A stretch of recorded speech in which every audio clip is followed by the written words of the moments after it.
First తునిలో shooting జరుగుతుంది. మేము ఏదో చేపలు తినడానికి వెళ్ళినట్టు ఉంది.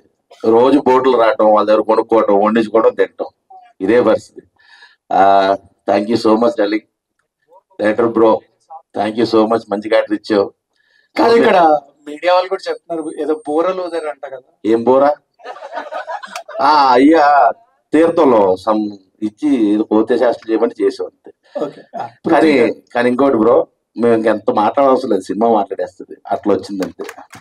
ఓకే, పృథ్వీ గారు ఒక నిమిషం అన్న గురించి చెప్పాలి. నీ గురించి చెప్పొద్దా?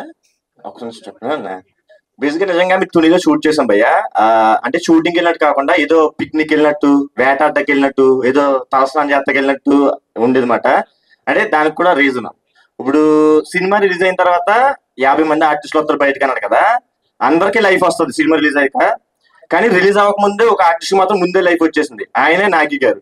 అది కూడా చెప్తా. రోజు వెళ్ళిపోయి ఒక చేప పట్టుకొచ్చేసి వండేసేవాడు, ఆయనే వండేసేవాడు, తినేసేవాళ్ళు. ఆ వండటం వర్కౌట్ అయ్యి ఇప్పుడు కుటుంబరావు కిచెన్ అని చెప్పి లాంగ్వేజ్ లో పెట్టేసుకున్నాడు, రెస్టారెంట్ పెట్టాడు. ఆ దెబ్బకి పృథ్వీ గారికి ఇచ్చేద్దాం సార్. పృథ్వీ గారు సార్.